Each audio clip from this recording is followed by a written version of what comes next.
On a pu voir que dans les comptes de votre émission Sur le front, une émission écolo que vous produisez, que vous animez pour France 2, il y a quand même des factures qui interpellent, notamment, je vais citer un ordre de grandeur. En tout cas, sur les billets d'avion, il y a à peu près une centaine de milliers d'euros pour cette émission Sur le front qui a été facturée, dont notamment près de 20 000 euros de vol interne, de vol français.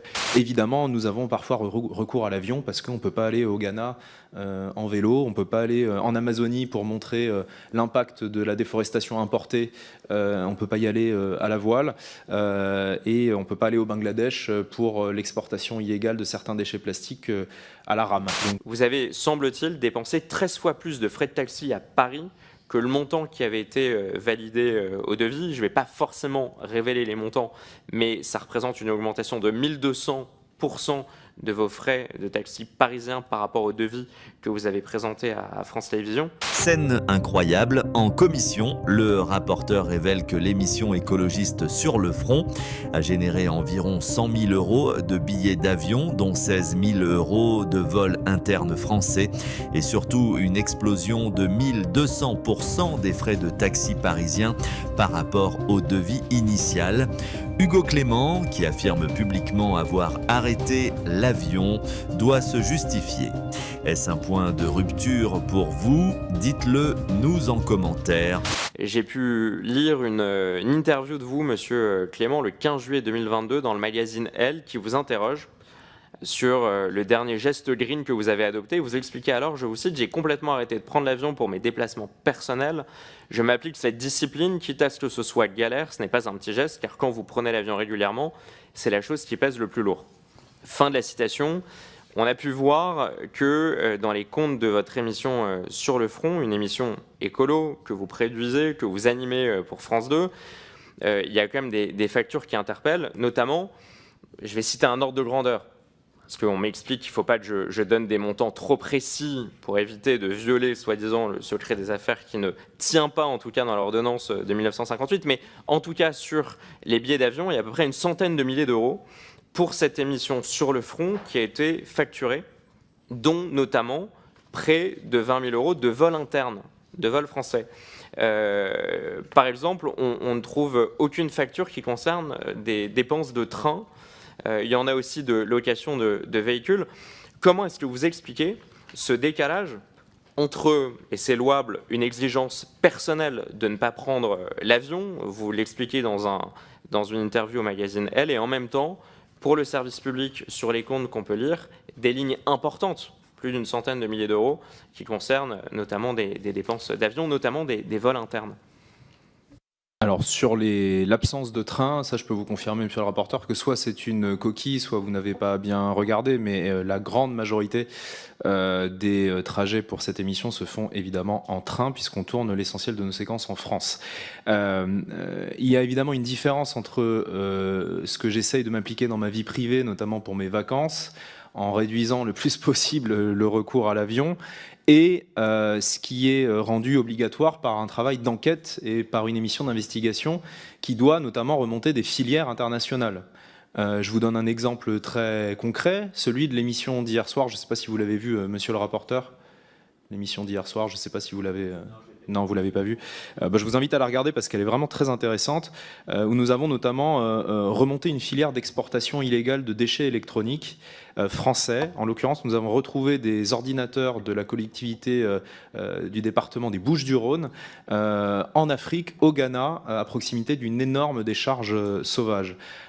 Pour faire cette investigation et démontrer par les faits et faire notre travail de journaliste que ces déchets avaient bien été exportés illégalement en Afrique, puisque c'est illégal, hein, la loi européenne impose que les ordinateurs hors d'usage ne soient pas exportés en dehors des pays de l'Union européenne et de l'OCDE. Eh bien évidemment, nous devons envoyer des équipes au Ghana pour filmer et pour récolter les preuves.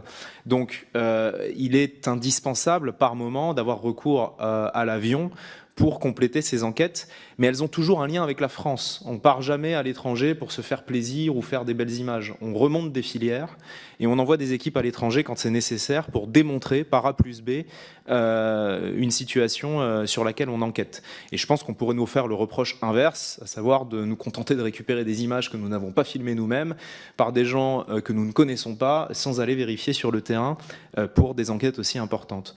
Voilà, mais en tout cas, ce que je peux vous assurer, c'est que sur les trains, enfin, on vérifiera les documents ensemble si vous voulez, peut-être qu'il y a une erreur ou une absence d'information, mais la grande majorité des tournages en France se font en train. Et juste pour que vous ayez une idée, on a entre 4 et 5 tournages chaque jour, parce qu'évidemment on produit une émission inédite de 52 minutes tous les mois, et donc on a en permanence entre 5, 6 ou 7 émissions en production simultanée, et donc nous avons, au moment où on se parle, des équipes qui sont un peu partout en France pour tourner. D'ailleurs, j'aurais dû, si j'étais pas là, être en tournage aujourd'hui. Donc évidemment, nous avons parfois recours à l'avion, parce qu'on peut pas aller au Ghana en vélo, on peut pas aller en Amazonie pour montrer l'impact de la déforestation importée, on peut pas y aller à la voile, et on peut pas aller au Bangladesh pour l'exportation illégale de certains déchets plastiques à la rame. Donc voilà, nous avons recours à l'avion quand c'est nécessaire, mais ça n'a pas vraiment de comparaison possible avec le fait, moi personnellement, Hugo Clément, de prendre l'avion pour aller à l'autre bout du monde pour un week-end, quoi. C'est pas tout à fait comparable. Voilà.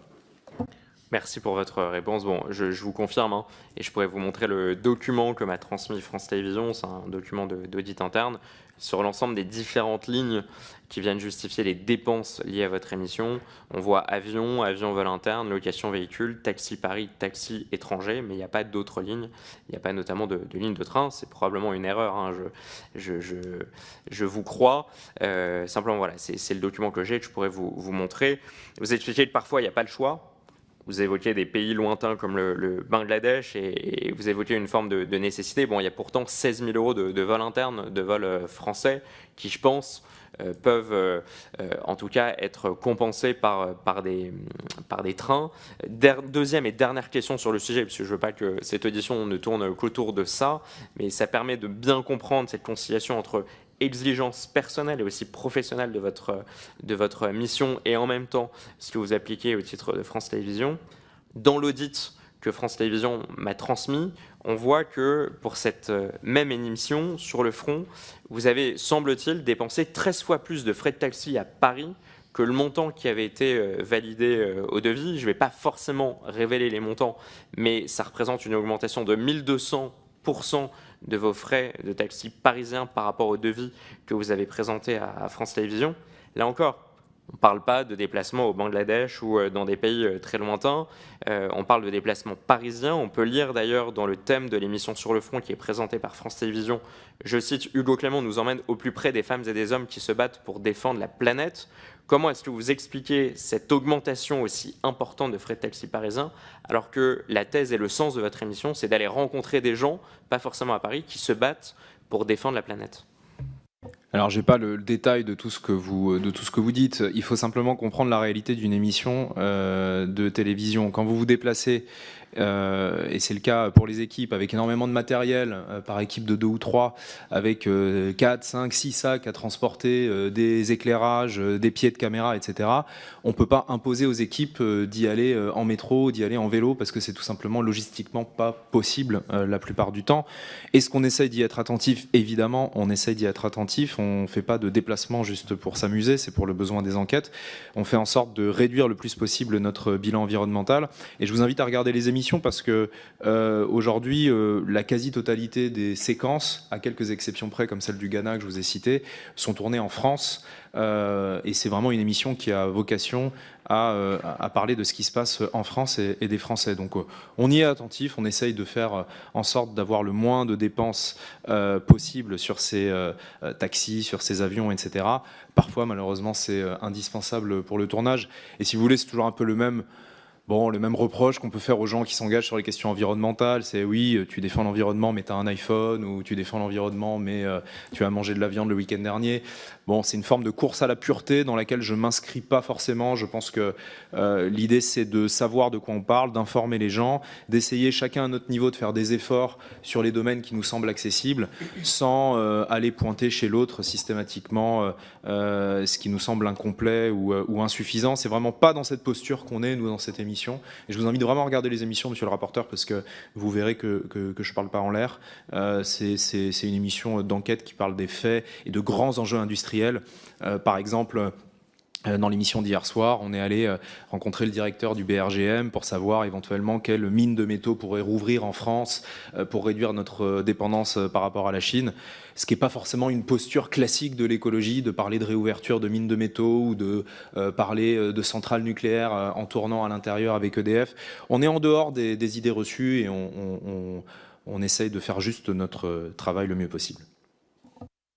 Merci, monsieur Clément. Je comprends totalement votre réponse. Simplement, si je vous pose la question, c'est parce que j'ai été très étonné de l'écart constaté entre ce qui était projeté dans le devis, ce qui était prévu dans le devis et ce qui a été finalement appliqué pour les taxis parisiens, cette augmentation de 1200% de frais de taxis parisiens par rapport à ce qui était prévu initialement dans le devis. Donc c'était la raison de ma question. C'est pas tant qu'il y ait des frais de taxi qu'ils soient dépensés, c'est plus cet écart qui me paraît significatif en comparaison avec beaucoup de contrats que j'ai pu lire. C'est la raison de ma question. Et encore une fois, peut-être deuxième question, on clôturera ce sujet-là. Pourquoi des dépenses de taxi à Paris, sachant que votre émission ne concerne pas en tout cas des enjeux environnementaux à Paris et que bon, il y a une vertu écologiste et écologique que vous assumez. Donc voilà, il y a peut-être aussi cette dissonance qui me permettait de vous poser cette question. Mais parce qu'un certain nombre d'interlocuteurs, notamment de spécialistes, de scientifiques, se trouvent à Paris ou en région parisienne et qu'on inclut beaucoup dans nos émissions des interviews de spécialistes ou ce qu'on appelle des raccords de séquences entre deux séquences pour faire des transitions. Les plateaux de lancement aussi, ça nous arrive de les tourner à Paris. Donc il y a beaucoup de tournages qui nécessitent de transporter du matériel à travers la capitale et on ne peut pas imposer aux équipes de tout porter à dos d'homme pour réduire les déplacements en taxi. Après, honnêtement, je n'ai pas l'audit en tête, donc cet écart entre ce qui est prévu et ce qui est réalisé, je ne peux pas vous en dire plus, mais il arrive très régulièrement qu'on se rende compte qu'on a sous-estimé une dépense ou qu'on en a surestimé une autre, et c'est bien pour ça que les audits sont utiles, parce que ça nous permet ensuite de réajuster pour les saisons suivantes. Et en tout cas, vous le voyez que c'est totalement transparent et que nous sommes audités sur les dépenses qui sont liées au contrat avec France Télévisions. Et je vous remercie effectivement d'avoir envoyé ces documents et de vous soumettre aussi à cette transparence, parce que je constate que ce n'est pas le cas pour bon nombre d'interlocuteurs qui viennent dans cette commission d'enquête et qui se retranchent d'ailleurs, qui refusent de répondre. Vous répondez, mais beaucoup refusent de répondre, arguant d'ailleurs de facteurs et d'arguments souvent fallacieux, de secret des affaires et de droit à la vie privée, même invoquant des articles de la Constitution. Donc c'est pour ça que je me permets de vous remercier aussi pour la clarté de vos réponses. Qu'en pensez-vous? Dites-le nous en commentaire. Merci d'avoir regardé cette vidéo. Pensez à liker et à vous abonner pour ne rien rater de nos nouvelles vidéos.